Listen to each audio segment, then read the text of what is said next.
প্রিয় শিক্ষার্থীরা, কেমন আছো তোমরা? আশা করি সবাই ভালো আছো। আমাদের যে লাস্ট ক্লাসটা ছিল, সেখানে স্যার তোমাদেরকে সি প্রোগ্রামিং এর যে কোর্স আউটলাইনটা ছিল, সেই কোর্স আউটলাইনটা নিয়ে আলোচনা করেছি। তারই ধারাবাহিকতায় আজকের এই ক্লাসে স্যার তোমাদেরকে কিছু প্রোগ্রাম করাবো এবং কিছু হোমওয়ার্ক দিব আজকের ক্লাসে। তো চলো তাহলে আমরা প্রোগ্রামে যাই।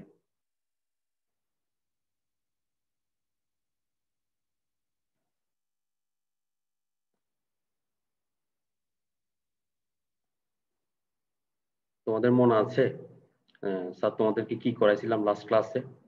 আমি তোমাদেরকে তোমাদের ফাইনাল পরীক্ষার জন্য, তোমরা তো পরীক্ষার্থী এখন, তোমাদের পরীক্ষার জন্য যা যা লাগবে, তোমরা কিভাবে যে সি প্রোগ্রামটা করবে, আমি তোমাদেরকে একটা সিলেবাস রেডি করে দিয়েছিলাম যে তোমরা কোন দিক থেকে শুরু করবে। আমি বলেছিলাম সি প্রোগ্রামিংটা, এই অধ্যায়টা খুবই সহজ। তোমরা যদি একটু ভালো করে যদি পড়তে পারো তাহলে এই অধ্যায় অনেক সহজ। প্রত্যেকটা অন্যান্য অধ্যায় থেকে এই অধ্যায়টা সবচেয়ে সহজ। আর এখান থেকে 20 মার্কের প্রশ্ন হবে। আর তুমি খুবই ইজিলি, আর 1 মার্কও বাদ যাবে না তোমার। তুমি ইজিলি 20-20 পেতে পারো যদি একটু একটু যদি স্টেপ বাই স্টেপ যদি তুমি করতে পারো। আমরা আসলে যেভাবে করি, আমাদের মনে হচ্ছে যে আমরা আসলে কিছু প্রোগ্রাম মুখস্থ করে তুমি সি প্রোগ্রাম কিন্তু আনসার করতে পারবে না। ঠিক আছে স্যার, লাস্ট যে ক্লাসটা নিয়েছিলাম স্যার, একটু রিভিউ করি, তোমাদের একটু মনে করাই দিচ্ছি। আমি তোমাদেরকে বলেছিলাম যে তোমরা কন্ট্রোল স্টেটমেন্ট দিয়ে শুরু করবে। কন্ট্রোল স্টেটমেন্ট, সি প্রোগ্রামিং এ তোমাদের কন্ট্রোল স্টেটমেন্ট দিয়ে শুরু করতে বলেছিলাম। তো তোমরা কন্ট্রোল স্টেটমেন্টের কোন প্রোগ্রামটা মানে কিভাবে করবে? কন্ট্রোল স্টেটমেন্টকে সাধারণত দুই ভাগে ভাগ করা হয়, একটা হচ্ছে কন্ডিশনাল কন্ট্রোল স্টেটমেন্ট, আর একটা লুপ কন্ট্রোল স্টেটমেন্ট। আরেক ধরনের কন্ট্রোল স্টেটমেন্ট আছে ডাম্পিং কন্ট্রোল স্টেটমেন্ট। সাধারণত আমাদের এই দুইটা খুবই ইম্পর্টেন্ট এবার পরীক্ষা, আমাদের ইন্টারমিডিয়েটের পরীক্ষার জন্য, আমাদের এসএসসি পরীক্ষার জন্য এই কন্ডিশনাল কন্ট্রোল স্টেটমেন্ট, একে আবার ডিভিশন কন্ট্রোল স্টেটমেন্টও বলা হয়। আবার আরেকটা কন্ট্রোল স্টেটমেন্ট হচ্ছে যে লুপ কন্ট্রোল স্টেটমেন্ট। তো আজকে আমরা কন্ডিশনাল কন্ট্রোল স্টেটমেন্ট নিয়ে আলোচনা করব। তো আমি তোমাদেরকে আসলে কিভাবে করতে বলেছিলাম লাস্ট ক্লাসে, আর একটু সামারি করে দিচ্ছি তোমাদেরকে, আর আরেকবার সামারি করে দিচ্ছি যাতে তোমাদের পড়তে খুবই সুবিধা হয়। তো কন্ডিশনাল কন্ট্রোল স্টেটমেন্ট থেকে তোমাদেরকে আমি বলেছিলাম যে ইফ স্টেটমেন্ট পড়তে, ইফ এলস স্টেটমেন্ট পড়তে, এলস ইফ স্টেটমেন্ট গুলো পড়তে, এই রিলেটেড প্রোগ্রাম গুলো সলভ করতে। আবার কিছু কিছু প্রোগ্রাম আছে নেস্টেড ইফ এলস রিলেটেড, এই নেস্টেড ইফ এলস রিলেটেড কিছু প্রোগ্রাম আছে, ওগুলো সলভ করতে পারো তোমরা। সুইচ সুইচ নিয়ে কিছু প্রোগ্রাম আছে, এগুলো এমসিকিউ তে আসে মাঝে মাঝে, আমরা ইচ্ছে এগুলো সলভ করতে পারি। ঠিক আছে? তো এখন দেখো, আমরা যদি কন্ডিশনাল কন্ট্রোল স্টেটমেন্ট থেকে কোনো কিছু সলভ করতে হয়, তাহলে আমরা এই প্রোগ্রামগুলো করবো। এরপর চলো আমরা লুপ কন্ট্রোল স্টেটমেন্টে যাই। লুপ কন্ট্রোল স্টেটমেন্ট সাধারণত 3 ধরনের হয়, একটা হচ্ছে কি ফর লুপ, হোয়াইল লুপ, আর একটা ডু হোয়াইল লুপ। যে কোনো প্রোগ্রাম, যে সকল program for loop, while loop, do while দিয়ে সলভ করা যাবে, ওই ধরনের প্রোগ্রামগুলোকে আমরা for loop, while loop, do while দিয়ে সলভ করতে হবে। আবার স্পেসিফিক ভাবে তোমাকে বলে দিবে, যেমন তোমাকে বলে দিবে যে ধরো তুমি আহ, লসাগু অথবা অথবা গসাগু বের করতে চাচ্ছ, দুইটি ধনাত্মক পূর্ণ সংখ্যার। তো তোমাকে বলে দিতে পারে যে তুমি এটাকে ডু হোয়াইল লুপ দিয়ে সলভ করো। ডু হোয়াইল লুপ ব্যবহার করে তুমি লসাগু অথবা গসাগুর যে গসাগুর যে প্রবলেমটা আছে, অথবা লসাগুর যে প্রবলেমটা আছে, তুমি এগুলো সলভ করো। তোমাকে বলতেই পারে, তোমাকে স্পেসিফিক ভাবে বলে দিতে পারে যে যে কোনো একটা। যেমন অন্যান্য প্রোগ্রামের ক্ষেত্রে তোমাকে বলে দিতে পারে শুধু এটা, এই প্রোগ্রামটাকে ফর লুপ দিয়ে সলভ করো, এই প্রোগ্রামটাকে হোয়াইল লুপ দিয়ে সলভ করো, একটা প্রোগ্রামকে তুমি ডু হোয়াইল লুপ দিয়ে সলভ করো, তোমাকে স্পেসিফিক ভাবে বলে দিতে পারে। আমরা যদি বিগত কয়েকটা বছরের যদি প্রশ্ন দেখি, তাহলে আমরা স্পষ্ট মানে ধারণা পাওয়া যায় যে যে আমাদের যে কোনো পরীক্ষায় আমাদের লুপ, যে কোনো একটা স্পেসিফিক লুপ আমাদেরকে বলে দিতে পারে। তো তোমরা খুব সাবধানতার সাথে আহ, যে সকল প্রোগ্রামগুলোকে ফর লুপ, হোয়াইল লুপ বা ডু হোয়াইল দিয়ে সলভ করতে হয়, অবশ্যই তোমরা প্র্যাকটিস করবে। এটা খুব ইম্পর্টেন্ট তোমাদের জন্য, এই অংশটা খুব ইম্পর্টেন্ট। এরপর আমরা দেখি, এরপর আমরা আহ, একটু খেয়াল করো, এরপর আছে continue statement. Continue statement related কিছু প্রোগ্রাম আছে যেগুলো আমাদের এমসিকিউ তে গ্রুপে আসে।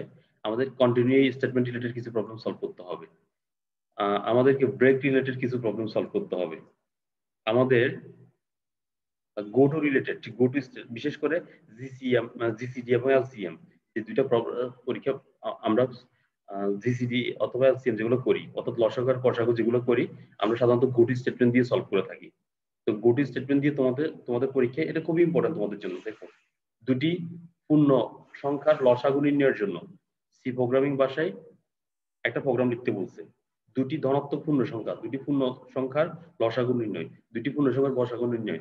এখানে ওরা গোটু স্টেটমেন্টটা ব্যবহার করছে। একটু খেয়াল করো, এখানে গোটু স্টেটমেন্ট ব্যবহার করা হয়েছে যে দুটি ধনাত্মক পূর্ণ সংখ্যার লসাগু নির্ণয়ের জন্য। দুটি ধনাত্মক পূর্ণ সংখ্যার গসাগু নির্ণয়ের ক্ষেত্রে তুমি গোটু স্টেটমেন্ট দিয়ে প্রবলেম সলভ করতে পারো।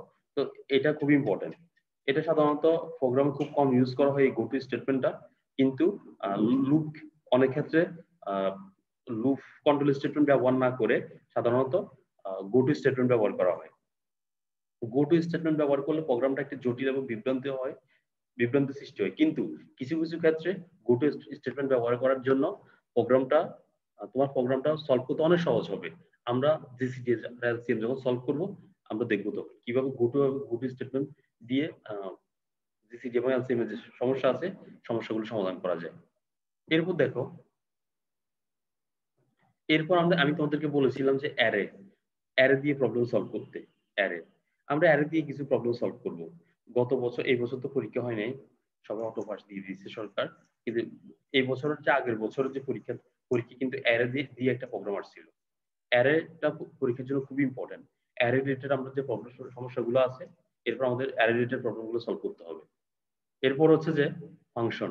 এর পর আমাদের যে টপিকসের দিকে, যে স্টেটমেন্টের দিকে খুব জোরালোভাবে মনোযোগ দিতে হবে, সেটা হচ্ছে যে ফাংশন। ফাংশনটা খুবই একটা ইম্পর্টেন্ট টপিকস, বিশেষ করে তোমাদের ইন্টারমিডিয়েটের এই ধাপে ফাংশনটা তোমাদের জন্য খুবই ইম্পর্টেন্ট একটা টপিকস। যে কোনো মুহূর্তে ফাংশন থেকে প্রশ্ন আসতে পারে, ঠিক আছে? তো ফাংশনের যে জিনিসগুলো, ফাংশনের যে উপাদানগুলো আছে, উপাদানগুলোর খুব ভালো করে বুঝতে হবে এবং এই রিলেটেড প্রবলেমগুলো সলভ করতে হইতে পারে। যে কোনো প্রোগ্রামকে বলে দিতে পারে যেটা অ্যারে দিয়ে সলভ করো, যে কোনো প্রবলেমকে বলতে পারে যে এটাকে ফাংশন দিয়ে সলভ করো, তোমাকে অবশ্যই পারতে হবে। আরো স্টেটমেন্ট আছে যেগুলো পরীক্ষা আসে না, তবে তোমাদেরকে স্ট্রিং রিলেটেড কিছু প্রবলেম সলভ করতে হবে। তো আমি বলতে চাচ্ছি যে তোমরা প্রথমে কন্ডিশনাল কন্ট্রোল স্টেটমেন্ট দিয়ে শুরু করবা, তারপর লুপ কন্ট্রোল স্টেটমেন্ট গুলো করবা, তারপরে ব্রেক, কন্টিনিউ, গো টু, এরপর অ্যারে, এরপরে ফাংশন রিলেটেড কিছু প্রবলেম সলভ করবা। তোমাদের যে কোনো মুহূর্তে যে কোনো প্রবলেম সলভ করার জন্য বলতে পারে। তো তোমরা সবগুলো সিনটেক্স গুলো একটু ভালো করে পড়বা। সিনটেক্স যদি পারো তুমি যে কোনো প্রবলেম সলভ করতে পারবা। ওকে, তো আজকে যেহেতু আমরা গত ক্লাসে ধারাবাহিক আলোচনা করতেছি, তো আমরা আজকে কন্ডিশনাল কন্ট্রোল স্টেটমেন্ট রিলেটেড কিছু প্রবলেম দেখব। প্রিয় শিক্ষার্থীরা, আজকে আমাদের যে যে প্রোগ্রামগুলো নিয়ে আলোচনা করব, আমি আসলে অনেকগুলো প্রোগ্রাম নিয়ে আলোচনা করব না, বিশেষ করে তোমাদেরকে অনেকগুলো প্রোগ্রাম করানো হয়েছে আগে। তো আমি আজকে কয়েকটা প্রোগ্রাম নিয়ে আলোচনা করব। আমরা দেখবো যে আমরা প্রবলেমগুলোকে কিভাবে সলভ করি, কিভাবে একটা প্রবলেমকে সলভ করতে হয়, আমরা কোন কোন বিষয়ের উপর লক্ষ্য রাখবো যখন আমরা একটা সমস্যা সমাধান করব। আজকে আমি তোমাদেরকে এখানে 9টা সমস্যা আছে conditional control statement related. Conditional control স্টেটমেন্টে কি কি ছিল তোমাদের মনে আছে? ইফ, আমি আবারও মনে করে দিচ্ছি, এই যেগুলা if statement, if else statement, else if statement, nested if else statement এবং সুইচ স্টেটমেন্ট।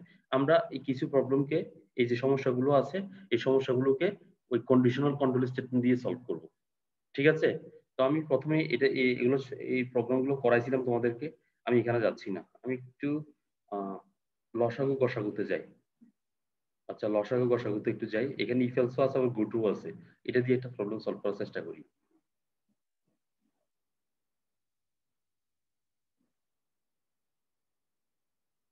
খেয়াল করো একটু,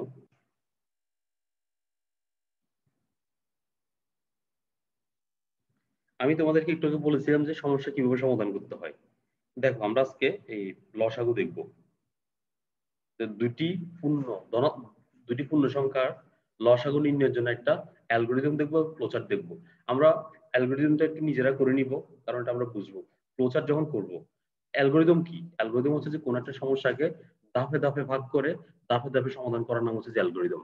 আমি তোমাদেরকে কিন্তু লাস্ট ক্লাসে বলেছিলাম কোন একটা সমস্যাকে ধাপে ধাপে ভাগ করে ধাপে ধাপে সমস্যা সমাধান করার নাম হচ্ছে যে অ্যালগোরিদম। আর অ্যালগোরিদমের যে প্রবাহ চিত্র, অর্থাৎ যে গ্রাফিক্যাল রিপ্রেজেন্টেশন, তাকে আমরা কি বলতে পারি? ফ্লো চার্ট, ঠিক আছে? অ্যালগোরিদমের গ্রাফিক্যাল রিপ্রেজেন্টেশন আমরা কি বলতে পারি? Flow chart. তো প্রিয় শিক্ষার্থীরা, আমরা এখন একটা প্রবলেম সলভ করব। আমি তোমাদেরকে আজকে ক্লাসটা নেওয়ার উদ্দেশ্য হচ্ছে যে আমি তোমাদেরকে দেখাতে যাচ্ছি যে কিভাবে একটা প্রবলেম সলভ, তোমরা মুখস্থ করে ফেলো। তোমাদের সমস্যা হচ্ছে ওখানে কোনো সমস্যাকে মুখস্থ করা যাবে না। মুখস্থ করলে তুমি পরীক্ষা আনসার করতে পারবে না, তুমি আইসিটি ফেল করবা। এখন দেখো, প্রশ্নটা কি? প্রশ্নটা হচ্ছে যে দুটি পূর্ণ সংখ্যার লসাগু নির্ণয়ের জন্য একটা ফ্লো চার্ট। তাহলে আমাদের এর পিছনে ম্যাথমেটিক্যাল টার্মটা জানতে হবে। আমাদের এর পিছনে ম্যাথমেটিক্যাল অবশ্যই টার্মটা জানতে হবে। ম্যাথমেটিক্যাল টার্ম জানা ছাড়া আমি এই প্রবলেমটাকে সলভ করতে পারবো না। দেখো আমি দুইটা নাম্বার নিচ্ছি, একটা হচ্ছে 3 আর 5। একটা নাম্বার নিলাম 3 আর একটা কি নিলাম 5। এখানে দুইটা নাম্বার নিলাম, একটা হচ্ছে এ আর একটা হচ্ছে বি। 3 আর 5, 3 হচ্ছে যে এ আর 5 হচ্ছে কি বি। এখন আমি বের করব 3 আর 5 এর লসাগু বের করব। কিভাবে বের করব? দেখো প্রথম আমরা শুরু করলাম, প্রথম আমরা কি করলাম, ফ্লোচার্টটাকে শুরু করলাম। এরপর এ এবং বি এর মান আমরা গ্রহণ করলাম। এর মান কত 3, বি এর মান হচ্ছে কত 5। এখন এই দুইটার মধ্যে এ কি বি থেকে বড়? এখানে একটা প্রসেস হচ্ছে। এটা হচ্ছে ইনপুট নিলাম, ইনপুট গুলো নিলাম, এরপর প্রসেস হচ্ছে এখানে। এ কি বি থেকে বড়? একটা প্রশ্নবোধক। যদি হ্যাঁ হয় তাহলে হচ্ছে এ বড়, মানে আমি কি করছি, দুইটার মধ্যে বড় সংখ্যা বের করলাম। তাহলে তোমরা আমাকে বলো এ আর বি এর, তোমরা একটু দেখো এখানে এ আর বি এর মধ্যে বড় সংখ্যা কোনটা? 5 না? আওয়াজ হচ্ছে সেগুলো এ 5 না? এ আর বি এর মধ্যে বড়টা কোনটা? বড় লার্জ যে ভ্যালুটা আছে, লার্জ ভ্যালু কত? 5 না? এখন দেখো, তাহলে হচ্ছে যে প্রথম আমরা কি করলাম, এ কি বি থেকে বড়, 3 কি 5 থেকে বড়? এ আর বি দুটো ইনপুট দিলাম, একটা 3 আর একটা 5। এখন দেখলাম 3 কি 5 থেকে বড়? যদি বড় হয় তাহলে এল এর মান হচ্ছে যে কত 3, আর যদি এ যদি ছোট হয় তাহলে এল এর মান কত? এল এর মান হচ্ছে যে যদি না হয় তাহলে 5 বড়। অর্থাৎ আমি দুইটা সংখ্যার মধ্যে বড় সংখ্যা বের করলাম। এ কি বি থেকে বড়? যদি ইয়েস হয় তাহলে এ হচ্ছে বড় সংখ্যা, যদি না হয়, যদি নো হয় তাহলে হচ্ছে যে কি বি হচ্ছে যে বড় সংখ্যা। তাহলে আমি এখান থেকে এ আর বি, এখান থেকে বড় সংখ্যাটা বের করলাম। ঠিক আছে, এখন দেখো আমি কি করতে হবে, আমি এই অংশটা কিভাবে করে এটা দেখো। দেখো এখানে কি করি, আমি এখন এই যে বড় যে লাস্ট ভ্যালুটা আছে, এই বড় সংখ্যাটাকে কি করব, বড় সংখ্যাটাকে ভাগ করব। এই বড় সংখ্যাটাকে ভাগ করব আমি। এই 5কে, এই 5কে আমরা কি দিয়ে ভাগ করব? 3 দিয়ে, 3 দিয়ে ভাগ করব। তাহলে কত আসছে? 3 একে 3, 3 একে কত 3 আসতেছে। তাহলে এখানে কি ভাগশেষ কি 0 আসছে?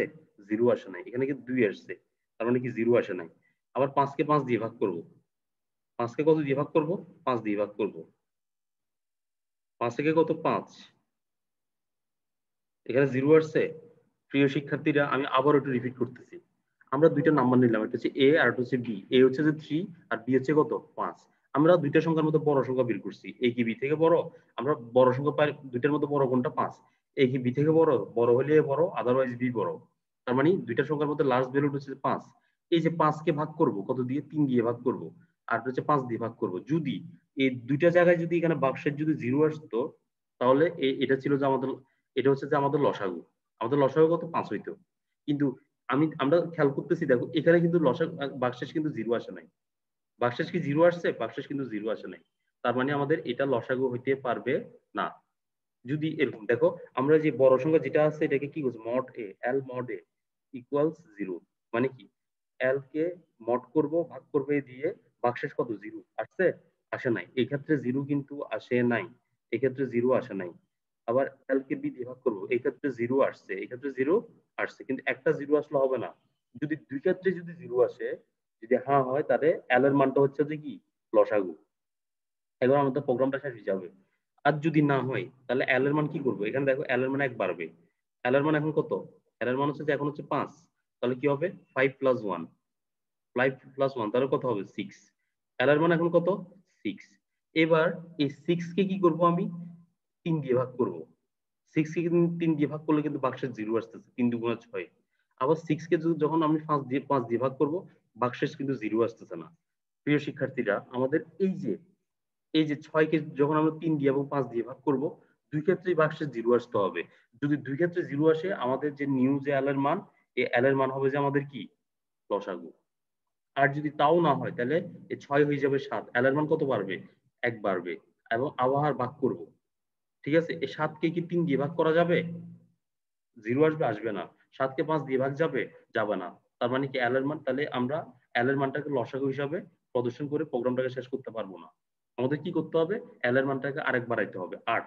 8 কেও 3 আর 5 দিয়ে ভাগ যাবে না। 9 কে যাবে? 3 আর 5 দিয়ে ভাগ যাবে না। 10 কে যাবে? যাবে না। 11 কে 3 আর 5 দিয়ে ভাগ যাবে? যাবে না। 12 কে যাবে? 3 আর 5 দিয়ে ভাগ যাবে না। 14 কে যাবে? 3 আর 5 দিয়ে ভাগ যাবে না। 15 কে যাবে? 3 আর 5 দিয়ে ভাগ অবশ্যই যাবে। তোমরা যদি চিন্তা করো 15কে, এই যে 15 আছে, 15কে যদি ভাগ দিতে চাও 3 দিয়ে, 3 দিয়ে যদি ভাগ দিতে চাও তাহলে 3 5 15, 3 5 কত 15, তার ভাগশেষ কত, ভাগশেষ কত আসলো 0 আসলো। আবার যদি আমরা 5কে যদি 15 দিয়ে ভাগ দিই, 5কে যদি কত দিয়ে ভাগ দিই 15 দিয়ে ভাগ দিই, 3 5 কত 15, ভাগশেষ কত আসছে 0 আসছে না, 0 আসছে। তার মানে দুই ক্ষেত্রে 0 আসছে। তার মানে হ্যাঁ, তাহলে এই যে কন্ডিশনটা আছে এটা স্যাটিসফাই করছে। হ্যাঁ, হ্যাঁ মানে কি, আমরা এল এর মান এখন কত 15 না, এই 15 হবে যে, তাহলে কি আমরা প্রোগ্রামটা শেষ হয়ে যাবে। যদি দুইটার ক্ষেত্রে 0 না আসতো তাহলে এরর মান 16 হইতো। এভাবে এক এক করে বাড়তে থাকতো। আশা করি তোমরা বুঝছো। তো এটা হচ্ছে যে কি, এটা হচ্ছে এভাবে তোমাদেরকে ম্যাথমেটিক্যাল টার্মগুলো জানতে হবে। তাহলে আমি কি করছি, আমি একটু সামারি করি। আমরা প্রোগ্রামটাকে শুরু করলাম, আমরা দুইটা ভ্যালু ইনপুট নিলাম, এ এর মান কত নিয়েছিলাম 3, আর বি এর মান কত নিয়েছিলাম 5, 5 নিয়েছিলাম। আমরা দুইটার মধ্যে এই অংশটা কি করছি, আমরা বড় দুইটার মধ্যে বড়কে এল এর মান হচ্ছে যে 5 এটা বের করলাম। এই 5কে আমরা 3 দিয়ে ভাগ করলাম, 5 দিয়ে ভাগ করলাম। যদি দুই ক্ষেত্রে 0 আসে তাহলে কি ওই তখন এল এর মান হবে যে লসাগু। আর যদি 0 না আসে দুই ক্ষেত্রে, তাহলে এল এর মান এক বাড়াইছি আবার ভাগ করতে দিয়েছি এবং প্রোগ্রামটাকে কি করলাম লাস্ট পর্যন্ত শেষ করলাম। তো তোমরা আশা করি বুঝছো এই প্রোগ্রামটাকে। তো এটা হচ্ছে যে কি আমাদের ফ্লোচার্ট। ফ্লোচার্ট মানে কি, অ্যালগরিদমের গ্রাফিক্যাল রিপ্রেজেন্টেশন। অ্যালগরিদমের প্রবাহ চিত্র হচ্ছে যে ফ্লোচার্ট। তোমাদেরকে প্রত্যেকটা প্রোগ্রামকে এভাবে ম্যাথমেটিক্যাল টার্ম জেনে জেনে পড়তে হবে। আদারওয়াইজ তুমি পরীক্ষায় মনে রাখতে, যদি তুমি মুখস্থ করতে যাও তুমি একটা প্রোগ্রামও সলভ করতে পারবে না, তুমি একটা প্রোগ্রামও কিন্তু সলভ করতে পারবো না। ওকে, তো আমরা এটা তো বুঝলাম। এরপর আমরা, এটা তো লসাগু ছিল, আমরা এবার গসাগুতে যাই। এখানে কি দুটি পূর্ণ সংখ্যার গসাগু নির্ণয়ের জন্য অ্যালগরিদম অফ ফ্লোচার্ট। একটা জিনিস খেয়াল করো, দুইটাই কিন্তু সিমিলার। প্রিয় শিক্ষার্থীরা, দুইটাই কিন্তু সিমিলার। আমরা একটা প্রোগ্রাম শুরু করলাম, দেখো আমরা একটা প্রোগ্রাম কি করলাম শুরু করলাম, প্রোগ্রামটা শুরু করলাম, দুইটা ভ্যালু ইনপুট নিলাম, ঠিক আছে। আমরা 3 আর 5 ইনপুট নিলাম, সাপোজ 3 আর 5 ইনপুট নিলাম। এটা হচ্ছে যে এ, এটা বি। আমরা দুইটার মধ্যে ছোট সংখ্যাটা বের করলাম। বি, সরি ছোট সংখ্যা মানে কি, স্মল নাম্বার, তাহলে এস, এস ইকুয়ালস কত 3। দুইটা দুইটা দুইটা সংখ্যার মধ্যে, দুইটা যে পূর্ণ সংখ্যা আছে দুইটা সংখ্যার মধ্যে কি ছোট, স্মল ভ্যালুটা কত, এই স্মল যে ভ্যালুটা আছে স্মল ভ্যালুটা হচ্ছে যে 3। তাহলে আমরা এ কি বি থেকে ছোট, না হলে এ ছোট, আদারওয়াইজ বি ছোট। আমরা দুইটা নাম্বার নিলাম, আগে কি করছিলাম আমরা এ কি বি থেকে বড় করছিলাম, এখন কি করছি এ কি বি থেকে ছোট। তাহলে আমরা কি দুইটা ভ্যালুর মধ্যে দুইটা নাম্বার নিলাম, নাম্বারের মধ্যে ছোট সংখ্যাটা নিলাম, ঠিক আছে। এবার কি করছি, এই ছোট সংখ্যাকে এই দুইটা নাম্বার দিয়ে ছোট সংখ্যাকে ভাগ করলাম। ততক্ষণ পর্যন্ত ভাগ করবো যতক্ষণ পর্যন্ত দুই জায়গায় 0 না আসে, সিমিলার আগের মতো। যখন দুই জায়গায় 0 আসবে তখন কি এস এর মান যে স্মল নাম্বারটা আছে ওটা হবে যে তোমাদের গসাগু। আর যদি দুই জায়গায় যদি 0 না হয় তাহলে আগে কি করছিলাম, এল সমান এল প্লাস 1 করছিলাম, এখন করবো যে অর্থাৎ যে নাম্বারটা লাস্ট নাম্বারটা ছিল ওটাকে এক বাড়াইছিলাম, এখন কি করব যে স্মল নাম্বারটা আছে 3, এস ইকুয়ালস কত হবে এস মাইনাস 1 মানে 3 মাইনাস 1, 3 মাইনাস 1 হবে 3 মাইনাস কত 3 মাইনাস 1, তার মানে কত হবে 2 হবে।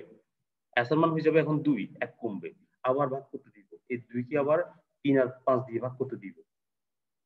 যদি দুই জায়গায় যদি 0 না আসে তাহলে আবার এস এর মান এক কমবে, যদি 0 আসে তাহলে এস এর মানকে আমরা প্রদর্শন করব এবং প্রোগ্রামটা শেষ হবে। একদম সিমিলার, দুইটাই কিন্তু সিমিলার প্রোগ্রাম। তো আমরা আসলে লসাগু আর যে গসাগু যে প্রোগ্রামগুলো আছে, এই যে ফ্লোচার্ট দেখলাম, ফ্লোচার্ট থেকে এই ম্যাথমেটিক্যাল টার্মটার সাথে যদি মিলে যদি আমরা পড়ি তাহলে অবশ্যই আমরা কি, অবশ্যই আমরা পরীক্ষা আনসার করতে পারবো। আদারওয়াইজ আমরা কিন্তু পরীক্ষা আনসার করতে পারবো না। তো আমি তোমাদেরকে একটা হোমওয়ার্ক দিচ্ছি, একটা হোমওয়ার্ক দিচ্ছি, ঠিক আছে। আমি তোমাদেরকে একটু আগে যেটা বলেছিলাম, আমি এখন গো টু স্টেটমেন্ট দিয়ে লসাগু এবং গসাগুর প্রবলেম দুটো সলভ করলাম। আমি চাচ্ছি যে এখন গো টু স্টেটমেন্ট না, আমি যদি পরীক্ষা ধরো আসলো ডু হোয়াইল লুপ ব্যবহার করে, পরীক্ষা আসলো ডু হোয়াইল লুপ ব্যবহার করে দুটি সংখ্যা, দুটি ধনাত্মক পূর্ণ সংখ্যার লসাগু বের করার জন্য একটা প্রোগ্রাম, গসাগু বের করার জন্য একটা প্রোগ্রাম লিখো, তখন তুমি কি করবা ডু হোয়াইল লুপ ব্যবহার করে। আচ্ছা, ডু হোয়াইল লুপ যদি আমরা ব্যবহার করি তখন আমরা ম্যাথমেটিক্যাল টার্মটা কি এরকম থাকবে। ধরো আমি তোমাকে বললাম যে একটা নাম্বার দিয়ে দিলাম, দুইটা নাম্বার দিলাম, একটা হচ্ছে 25, একটা হচ্ছে যে 25 আর একটা হচ্ছে যে 30, দুইটা এর মান হচ্ছে যে 30 আর বি এর মান কত 25। আমি বললাম যে দুইটা নাম্বারের এ এবং বি, এখানে দুইটা সংখ্যা দেওয়া আছে, দুইটা সংখ্যার মধ্যে দুইটা সংখ্যা তুমি গসাগু বের করো শুধুমাত্র ডু হোয়াইল লুপ ব্যবহার করে।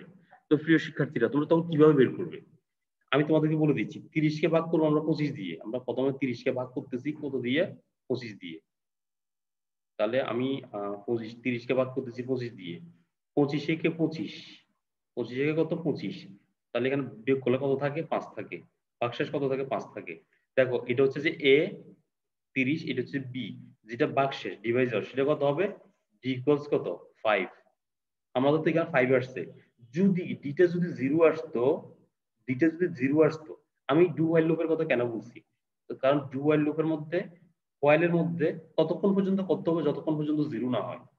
যতক্ষণ পর্যন্ত কি হয়? যতক্ষণ 0 না হয়, অর্থাৎ যতক্ষণ পর্যন্ত স্যাটিসফাইড না করে, যতক্ষণ পর্যন্ত কি ওই যে কন্ডিশনটা আছে কন্ডিশনটা ট্রু না হয় ততক্ষণ পর্যন্ত আমি ততক্ষণ পর্যন্ত ভাগ করতে থাকবো যতক্ষণ পর্যন্ত ভাগশেষের মানটা কত হবে না? 0 হবে না। শুধুমাত্র এই কথাটার জন্য এই প্রোগ্রামটাকে আমরা ডু হোয়াইল দিয়ে সলভ করতে পারি। ঠিক আছে? এরপর আমরা কি করতাম? এরপর হচ্ছে দেখো আমরা কি করি, এই 25টাকে এখানে চলে আসবে না? এই 25 কে এখানে চলে আসছে। দেখো এটা ছিল এর জায়গা না, এ এর জায়গায় কে চলে আসছে? এখন বি না, এই বিটা চলে আসছে কার জায়গায়? এ এর জায়গায়। তার মানে কি এ এর জায়গায় হচ্ছে যে বি, এ এর জায়গায় আমরা কাকে নিয়ে আসছি? বি কে। আর বি এর জায়গায় কাকে নিয়ে আসছি? আমরা ডি কে নিয়ে আসছি। এটা ছিল যে কার জায়গা? ডি এর জায়গা, কিন্তু এটা কার জায়গায়? এটা এখন ডি এর ভূমিকা পালন করতে। এটা ছিল যে ডি এর জায়গা, কিন্তু এটা এখন কার জায়গা? কার জায়গার ভূমিকা পালন করতেছে? এটা বি এর জায়গার ভূমিকা পালন করতেছে। তো 5 5 25, 5 5 কত? 25। এই 25 আমরা লিখলাম এখানে। দেখো এখন কিন্তু ডিভাইজার অর্থাৎ ভাগশেষটা কি আসছে? 0 আসছে। যখন ভাগশেষটা 0 আসছে, আমরা ইজিলি বলতে পারি যে ডি এর যে মানটা আসছে, অর্থাৎ এই যে বি এর যে মানটা, এই বি এর মানটা হচ্ছে যে লসাগু, সরি গসাগু। তাহলে আমরা দুইটা নাম্বার নিলাম, একটা হচ্ছে এ আর একটা হচ্ছে বি। এর মানটা বড়, বড় মানটাকে ছোট মানটা দিয়ে ভাগ করলাম, অর্থাৎ 30 কে 25 দিয়ে ভাগ করলাম। ভাগ করার পর দেখলাম যে যেটা ভাগশেষ 0 আসে নাই। ঠিক আছে, ভাগশেষ 0 আসে নাই। তো আমরা কি করলাম? এ এর জায়গায় বি কে নিয়ে গেলাম, বি এর জায়গায় ডি কে নিয়ে গেলাম। আবার ভাগ করলাম, দেখলাম যে দ্বিতীয়বার কি আসছে? ভাগশেষ কত আসছে? 0 আসছে। যদি ভাগশেষ 0 আসে মানে আমাদের গসাগু হচ্ছে কত? 5। তাহলে এই যে আমি একটা ম্যাথমেটিক্যাল টার্ম লিখলাম, এটা একটা প্রোগ্রাম লিখলাম। এই যে প্রোগ্রামটা, এই যে ম্যাথমেটিক্যাল যে টার্মটা লিখলাম, এটা হচ্ছে কি দিয়ে সলভ করতে হবে? তুমি কি এটাকে গোটু দিয়ে সলভ করতে পারবা? বা এই ধরনের প্রোগ্রাম কি গোটু? এখন আমি যে লিখলাম ততক্ষণ পর্যন্ত করবো যতক্ষণ পর্যন্ত কন্ডিশনটা কি না হয়? ট্রু না হয়। ততক্ষণ পর্যন্ত আমি ভাগ করতে থাকবো যতক্ষণ পর্যন্ত কন্ডিশনটা কি না হয়? ট্রু না হয়, অর্থাৎ ডি এর মানটা 0 না হয়। তো এই ধরনের প্রোগ্রামটা ততক্ষণ পর্যন্ত করব যতক্ষণ পর্যন্ত ডি এর মানটা 0 না হয়। তো এই কথাটা কি কোন কোন লুপের ক্ষেত্রে প্রযোজ্য? ডু হোয়াইলের ক্ষেত্রে। ডু হোয়াইলের যদি তুমি সিনট্যাক্সটা দেখো, ভালো করে বুঝো, তাহলে তুমি বুঝতে পারবে যে এই প্রোগ্রামটা শুধুমাত্র ডু হোয়াইল দিয়ে সলভ করা সম্ভব। আমার বলার উদ্দেশ্য হচ্ছে যে তোমরা তোমরা কোন প্রবলেমকে কিভাবে সলভ করতে হবে, তোমরা প্রোগ্রামের সিনট্যাক্স গুলো করতে হবে। তুমি যদি মুখস্থ করে যাও, প্রিয় শিক্ষার্থীরা, তোমরা যদি মুখস্থ করে যাও, পরীক্ষায় তুমি 1 নাম্বারও পাবো না এই চ্যাপ্টার থেকে। এই অধ্যায় থেকে তুমি 1 নাম্বারও পাবো না। আমি বলতেছি তুমি 1 নাম্বারও পাবো না এখান থেকে। তাহলে এটা তোমাদের হোমওয়ার্ক থাকলো। আমি তোমাদেরকে গোটু লুপ দিয়ে গোটু স্টেটমেন্ট ব্যবহার করে দেখাইলাম যে কিভাবে লসাগু এবং গসাগুর প্রবলেমটা সলভ করতে হয়। তোমাদেরকে একটা হোমওয়ার্ক দিলাম কিভাবে ডু হোয়াইল লুপ ব্যবহার করে তুমি এই প্রবলেমটাকে সলভ করবা। এটা তোমাদের কাছে আমার কোশ্চেন থাকলো, হোমওয়ার্ক থাকলো। নেক্সট ক্লাস অবশ্যই আমাকে এটা নেক্সট ক্লাসের আগে অবশ্যই তোমরা আমাকে কি করবা? এই প্রবলেমটা সলভ করে দিবা। ঠিক আছে, চলো আমরা একটা সি প্রোগ্রামটা দেখি একটু। তার আগে আমরা অ্যালগরিদম প্রসেস গুলো দেখি। দেখো এই প্রোগ্রামটা তুমি পারবা। 3টি সংখ্যার মধ্যে ছোট সংখ্যা নির্ণয়ের জন্য অ্যালগরিদম প্রসেস। এই যে এটা এখানে দেওয়া আছে। তোমরা এই প্রোগ্রামগুলো তোমাদের সাথে আমি আগে আলোচনা করেছি।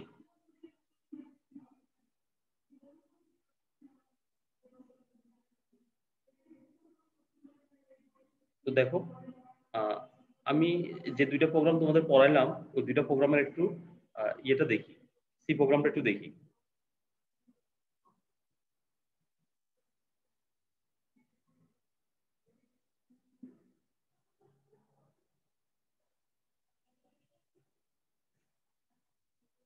একটু খেয়াল করো। আমরা প্রথমে কি করলাম? লিঙ্ক সেকশন, এই দুটো সেকশন হচ্ছে link section. Include studio dot H conio dot H লিখলাম। তোমরা কোনিও ডট এইচ না লিখলে পারো। যদি এখানে কোনিও ডট এইচ না লেখো, তুমি এখানে গেস দিবা না, এখানে লিখবে রিটার্ন জিরো। রিটার্ন জিরো লিখতে হবে। আর এখানে ক্লিয়ার স্ক্রিন লেখা লিখতে হবে না।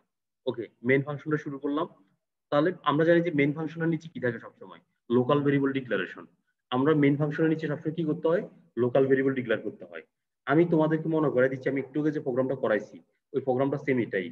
ধরো আমি 3 আর 5 কি নিয়েছিলাম, দুইটা নাম্বার নিয়েছিলাম 3 আর 5। আচ্ছা ইনপুট কি নিয়ে নেওয়া হয় সাধারণত? এন্টার, এখানে দেখো লোকাল ভেরিয়েবল ডিক্লেয়ার করলাম A B, R large number হচ্ছে কি এল। এল এর মান কত তাহলে 5 না? তাহলে আমাদের এখানে 3টা ভেরিয়েবল দরকার। এই প্রবলেমটা সলভ করার জন্য আমাদের 3টা লোকাল ভেরিয়েবল দরকার। দেখো ভেরিয়েবল দুই ধরনের হয়, একটা হচ্ছে লোকাল ভেরিয়েবল আর একটা হচ্ছে গ্লোবাল ভেরিয়েবল। গ্লোবাল ভেরিয়েবল সবসময় মেইন ফাংশনের উপরে ডিক্লেয়ার করতে হয়, আর লোকাল ভেরিয়েবল সবসময় মেইন ফাংশন অর্থাৎ দুইটা সেকেন্ড ব্র্যাকেটের মধ্যেই লোকাল ভেরিয়েবলটা কি করতে হয়, ডিক্লেয়ার করতে হয়। আমরা এখন কি করলাম, লোকাল ভেরিয়েবলটা ডিক্লেয়ার করলাম। এখানে ইন্টিজার কেন? ইন্টিজার শব্দটা তো পূর্ণ সংখ্যা, যেহেতু এটা 3 আর 5 দুটোই কি পূর্ণ সংখ্যা, তাহলে আমরা কি করব, ইন্টিজার করলাম এ বি এবং এল। দেখো enter the value of enter two number. এখানে প্রিন্টএফের ভিতরে তুমি যা লিখবা, তুমি যদি ডান্সও করো প্রিন্টএফের ভিতরে তাহলে ডান্সটা শো হবে। এখানে কি লেখা আছে, দুইটা দুইটা কোটেশনের ভিতরে কি লেখা আছে, ডাবল কোটেশনের ভিতরে এন্টার দ্য টু নাম্বার। তুমি কি জানো তোমার এটা আউটপুট কিরকম আসবে? এভাবে একটা বক্স আসবে, বক্সের ভিতরে ঠিক যে লেখাটা আছে এন্টার টু নাম্বার, ঠিক এটা কোলন পর্যন্ত আসবে, এই কোলন পর্যন্ত এভাবে চলে আসবে। এখন স্ক্যানআপ দিয়ে তুমি দুইটা নাম্বার ইনপুট নিলা। পার্সেন্টি কেন? কারণ হচ্ছে যে এখানে তুমি দুইটা নাম্বার ইনপুট নিলা। পার্সেন্টি হচ্ছে প্রথম পার্সেন্টি 3 এর জন্য, দ্বিতীয় পার্সেন্টি কার জন্য, 5 এর জন্য। অ্যাড্রেসে অ্যাড্রেস বি, তুমি অ্যাড্রেসের মধ্যে অ্যাড্রেস আর অ্যাড্রেস বির মধ্যে দুইটা নাম্বার ইনপুট নিলা। এটা হচ্ছে কত 3, আর এটা কত 5। অ্যাড্রেস হচ্ছে যে অ্যাড্রেসটা কেন ইউজ করা হয়, তোমাদেরকে আমি এগুলো আগে বলেছিলাম। অ্যাড্রেসের দুইটা পার্সেন্টি কেন, দুইটা ইনপুট, তিনটা ইনপুট হলো পার্সেন্টি। দেখো এখানে ডাবল কোটেশন শুরু, ডাবল কোটেশন শেষ, আবার এখানে কমা দিয়ে, কিন্তু এদের মাঝখানে কিন্তু কোনো কমা নাই, কিন্তু এখানে আবার কমা আছে। তাহলে দুইটা ভ্যালু আমি ইনপুট নিলাম, দুইটা ভ্যালু কি নিলাম, ইনপুট। অ্যাড্রেস বি দিয়ে দুইটা ভ্যালু ইনপুট নিলাম। অ্যাড্রেস এই জন্য ইউজ করো, কারণ হচ্ছে যে তুমি যখন এখানে তো তুমি 3 না নিয়ে 300 ইনপুট নিতে পারতা, 5 না নিয়ে 500 ইনপুট নিতে পারতা, অর্থাৎ মেমোরিতে একটা কি একটা জায়গা, স্পেস তৈরি হয় এই অ্যাড্রেসের জন্য। এখন আমরা দেখো যে কাজটা ওখানে করেছিলাম, ইফ এলস ইউজ করবো এখন। দেখো if a greater than b, a কি বি থেকে বড়? যদি বি থেকে বড় হয়, তোমরা খেয়াল করো সব জায়গায় কিন্তু সেমিকোলন আছে, শুধুমাত্র কন্ডিশনাল কন্ট্রোল স্টেটমেন্ট অথবা লুপ কন্ট্রোল স্টেটমেন্টও কি হয় না, কোনো সেমিকোলন ব্যবহার করা হয় না প্রোগ্রামিং এর মধ্যে। If a greater than b, a কি বি থেকে বড়? যদি বি থেকে বড় হয়, এখানে সেমিকোলন নাই, তাহলে এল লার্জ নাম্বার হচ্ছে এলস যদি বি থেকে বড় না হয়, তাহলে কে বি বড়। এখানে অ্যাগেন ইউজ করছি কেন, আমি তোমাদের কাছে একটা প্রশ্ন। এখানে অ্যাগেন ইউজ করলাম কারণ আমরা ইফ এলস যে কন্ডিশনটা আছে আবার ইউজ করতে যাচ্ছি। ঠিক আছে, তাহলে আমরা দুইটা সংখ্যার মধ্যে বড় সংখ্যাটা বের করে ফেলছি। 5 হচ্ছে এখন বড় সংখ্যা, দুটো প্রোগ্রামের মধ্যে আমরা বড় সংখ্যাটা বের করলাম। এখন এই বড় সংখ্যাকে একবার দিয়ে ভাগ করবো, আবার যদি জিরো আসে কিনা দেখবো, আবার এই বড় সংখ্যাকে বি দিয়ে ভাগ করবো, জিরো আসে কিনা দেখবো। যদি জিরো আসে যায় তাহলে প্রিন্ট আপ করবো, মানে প্রিন্ট আপ কোনো কিছু ডিসপ্লেতে শো করা হয়। এখানে শো করা বুঝে এই যে এল এর যে মানটা আছে, এই যে এল এর যে মানটা আছে, এল এর মানটা হচ্ছে কি তোমাদের কাঙ্ক্ষিত লসাগু। ঠিক আছে, আর যদি না হয়, দুইটাতে যদি জিরো না হয়, এই 5কে যদি 3 দিয়ে ভাগ করলে তো জিরো আসতেছে না, তার মানে এলস এখানে চলে আসবে। আমি এল এর মানটাকে 1 বাড়াবো, এল এর মানটাকে 1 বাড়ানোর পর কি করব, আবারও ভাগ করতে দিতে হবে না, এখানে লিখছি কি দেখো, গো টু এগেন মানে হচ্ছে যে এখানে এটা আবার এখানে ব্যাক করবে, আবার ভাগ হবে। ততক্ষণ পর্যন্ত ভাগ হবে যতক্ষণ পর্যন্ত কি তুমি এল কে দিয়ে ভাগ করে, এল কে বি দিয়ে ভাগ করে কতক্ষণ পর্যন্ত জিরো না হয়। দুই ক্ষেত্রে যখন জিরো হবে তখন প্রিন্টএফ দিয়ে এল এর মানটা হচ্ছে কি আমাদের লসাগুটা আমাদেরকে দেখাবে। আর যখন কি হবে দেখাবে, এবং আমাদের কি প্রোগ্রামটা শেষ হবে। যদি এখানে তুমি কোণীয় যদি না দাও, এটা যদি কোণীয় যদি না দাও, এখানে যদি কোণীয়টা যদি না ইউজ করো, তাহলে এখানে দিবে যে রিটার্ন জিরো। আর যদি কোণীয় ইউজ করো তাহলে দিবে যে গ্যাস, এন্ড প্রোগ্রামটা কি করবা, শেষ করবা। ঠিক সিমিলারলি, এটা তো বুঝতে পারছো, আশা করি তোমরা এটা বুঝতে পারছো। যদি এটা বুঝো তাহলে এরপর একটা দেখাচ্ছি তোমাদেরকে। সিমিলারলি দেখো, এরপর একটা দেখো, ঠিক দুইটা এখানে কি করছি, আমি সেম কাজটা করছি। প্রথমে লিঙ্ক সেকশন গুলো লিখলাম, এরপর মেন ফাংশনটা লিখলাম, এরপর আমরা লোকাল ভেরিয়েবল ডিক্লেয়ার করলাম। লোকাল ভেরিয়েবল কি, একটা হচ্ছে যে এ মানে 3, বি মানে 5, আর একটা হচ্ছে স্মল নাম্বার। আমরা জানি যে লসাগুতে বড় নাম্বারটা নিতে হয়, দুইটার সংখ্যার মধ্যে বড় সংখ্যাটা বের করতে হয়, আর গসাগুতে ছোট সংখ্যাটা বের করতে হয়, এই জন্য স্মল নাম্বার। আমরা কি করছি, এন্টার দ্য টু নাম্বারস। ঠিক ওই দুইটা এই বক্সের ভিতরে এইভাবে চলে আসবে, enter the two numbers colon পর্যন্ত। তুমি দুইটা নাম্বার এখানে লিখবা, লেখার পরে দুইটা নাম্বার ইনপুট নিলাম। ইনপুট নেওয়ার পর এ কি বি থেকে ছোট, যদি ছোট হয় তাহলে এ ছোট, আদারওয়াইজ বি ছোট। এরপরে কি এই যে এ কে আমরা ছোট নাম্বার দিয়ে ভাগ করব, বি কে ছোট নাম্বার দিয়ে ভাগ করব। যদি দুইটাই যদি জিরো আসে তাহলে এস এর মানটা হচ্ছে কি গসাগু, আর যদি না আসে এস এর মানটা আগে 1 বাড়াইছিলাম, এখন 1 কমাইতে হবে, 1 কমাবো। কমানোর পরে আবার গো টু এগেন, আবার কি করব, আবারও ভাগ করতে দিব, এই যে এগেনে চলে আসবে, এখানে এগেন আছে, এই এগেন গো টু এগেন দিলে আবার আগের জায়গায় ব্যাক করবে। এবং দুইটা যখন জিরো দেখবে, যখন জিরো আসবে তখন প্রোগ্রামটা প্রিন্ট এফ দিয়ে আমাদের ডিসপ্লেতে কি রেজাল্টটা শো করবে। এভাবে আমরা কাজটা করব। যখন ডিসপ্লেতে যখন শো করবে তখন আমরা কি করব, গেস গেস দিয়ে প্রোগ্রামটাকে শেষ করব। যদি এখানে যদি রিটার্ন জিরো লিখি, রিটার্ন জিরো মানে তোমার প্রোগ্রাম রিটার্ন জিরো রিটার্ন করতেছে, মানে ইউর প্রোগ্রাম সাকসেসফুলি ডান। তো এখানে যে যে আমরা দেখো মেন ফাংশনে একটা সেকেন্ড ব্র্যাকেট দিয়ে শুরু করছিলাম, মেন যে সেকেন্ড ব্র্যাকেটটি এখানে শেষ করলাম। আমি তোমাদেরকে বলতে চাচ্ছি যে যে প্রোগ্রামগুলো আছে, তোমরা ম্যাথমেটিক্যাল ফাংশন, তোমরা ম্যাথমেটিক এই যে যে প্রোগ্রামগুলো আছে, প্রিয় শিক্ষার্থীরা, আমার কথা বলার উদ্দেশ্য হচ্ছে যে সি প্রোগ্রামিং আমরা মুখস্থ করব না। আমরা একটা প্রোগ্রাম করব, আমরা অ্যালগরিদম করব, ফ্লোচার্টও করব। অ্যালগরিদম এবং ফ্লোচার্টের সাথে সাথে আমরা এর পিছনে যে ম্যাথমেটিক্যাল যে টার্মটা আছে ওটা একটু বোঝার চেষ্টা করব। যদি বোঝার চেষ্টা করি, তুমি দুইটা সংখ্যার যোগফল বের করলাম, এখন যদি তোমার পরীক্ষা যদি আসে যে 50টা সংখ্যার যোগফল বের করতে বললো, তাহলে তুমি তুমি কি দিয়ে সলভ করবে? তুমি কি ডিরেক্ট ওভাবে করতে যাবা? তুমি কি লোকাল ভেরিয়েবল কি এভাবে ডিক্লেয়ার করবা যে a b c d e f এভাবে করবা? তোমাকে অ্যারে দিয়ে সলভ করতে হবে অবশ্যই। ঠিক আছে, তুমি পরীক্ষায় মুখস্থ করে গেলে যে দুইটা সংখ্যার মধ্যে বড় সংখ্যা, তিনটে সংখ্যার মধ্যে বড় সংখ্যা বের করা, তিনটে সংখ্যার মধ্যে ছোট সংখ্যা বের করা। তোমাকে যদি পরীক্ষায় যদি আসে যে তিনটে সংখ্যার মধ্যে এনতম সংখ্যার মধ্যে বড় বড় সংখ্যাটা বের করো, এনতম সংখ্যার মধ্যে বড় সংখ্যা বের করো, এনতম সংখ্যার মধ্যে ছোট সংখ্যা বের করো, তখন তুমি কি করবা? তোমাকে বললো যে এনতম সংখ্যার মধ্যে মাঝারি সংখ্যা বের করো, তিনটে সংখ্যার মধ্যে মাঝারি সংখ্যা বের করো, চারটা সংখ্যার মধ্যে মাঝারি সংখ্যা বের করো, তখন তুমি কিভাবে প্রবলেমটা সলভ করবে? তোমাকে এখন আমি বললাম যে দুইটা সংখ্যা, দুইটি ধনাত্মক পূর্ণ সংখ্যা লসাগু অথবা গসাগু বের করার জন্য একটা প্রোগ্রাম তৈরি কর। এখন আমি তোমাকে যদি বলি, পরীক্ষা যদি বলি এনতম সংখ্যার লসাগু এবং গসাগু, 10টা সংখ্যার লসাগু এবং গসাগু বের করার জন্য একটা প্রবলেম, তুমি একটা সি প্রোগ্রাম অথবা অ্যালগরিদম অথবা ফ্লোচার্ট লিখো, তখন তুমি কি করবে? তখন তুমি আটকা যাবে। তো এই জন্য আমি বলতে চাচ্ছি যে প্রোগ্রামগুলো বুঝে করতে হবে। তুমি প্রথমে কন্ডিশনাল কন্ট্রোল স্টেটমেন্ট দিয়ে শুরু করবা, ধাপে ধাপে তুমি এরপর তুমি লুপ কন্ট্রোল স্টেটমেন্ট গুলো করবা, এরপর তুমি তুমি কন্টিনিউ প্রোগ্রাম গুলো করবা, তুমি সুইচের প্রোগ্রাম গুলো করবা, তুমি ব্রেকের প্রোগ্রাম গুলো করবা, তুমি গো টুর প্রোগ্রাম গুলো করবা, তুমি অ্যারের প্রোগ্রাম গুলো সলভ করবা, তুমি ফাংশনাল প্রোগ্রাম গুলো সলভ করবা, তুমি স্ট্রিং এর প্রোগ্রাম গুলো সলভ করবা। এবং সর্বোপরি তোমাকে যে কাজটা করতে হবে সেটা হচ্ছে যে প্র্যাকটিস করতে হবে। একটা প্রোগ্রাম কিভাবে সবগুলো দিয়ে সলভ করা যায়, যে প্রোগ্রাম যেটা দিয়ে সলভ করা যায় তোমাকে ওভাবে তোমাকে সলভ করতে পারতে হবে। তুমি তোমার সিনট্যাক্সটা জানতে হবে, প্রত্যেকটা ফর লুপের সিনট্যাক্স জানতে হবে, হোয়াইল লুপের সিনট্যাক্স জানতে হবে, ডু হোয়াইলের সিনট্যাক্স জানতে হবে, প্রত্যেকটা স্টেটমেন্টে তোমাকে সিনট্যাক্স গুলো জানতে হবে। সিনট্যাক্স গুলো পড়লে তোমার এমসিকিউ তো উপকার হবে। ইভেন 1 নম্বর এবং 2 নম্বরের যে প্রশ্নগুলো আছে, 1 নম্বর এবং 2 নম্বরের প্রশ্নগুলোতে কিন্তু সিনট্যাক্স গুলো অনেক দরকারি, সিনট্যাক্স জানতে হয়। তো সিনট্যাক্স জেনে তুমি সি প্রোগ্রাম ধাপে ধাপে শুরু করবা। যদি তুমি 30টা প্রোগ্রাম মুখস্থ করো, বিশ্বাস করো তুমি 1 নম্বরও পাবো না, তুমি পরীক্ষা ফেল করবা। আর নেক্সট ক্লাস থেকে আমরা ধাপে ধাপে প্রোগ্রামগুলো সলভ করতে থাকবো। আজকের মতো এতটুকুই। আমরা নেক্সট ক্লাস থেকে ধাপে ধাপে প্রোগ্রামগুলো সলভ করতে থাকবো। আর আজকের ক্লাসটা একটু কম নিলাম, মানে আজকের ক্লাসে বেশি প্রবলেম সলভ করি নাই, কিন্তু নেক্সট ক্লাস থেকে আমরা আরো অনেক বেশি প্রবলেমগুলো সলভ করবো। সবাই ভালো থাকবো, সুস্থ থাকবো। ধন্যবাদ সবাইকে।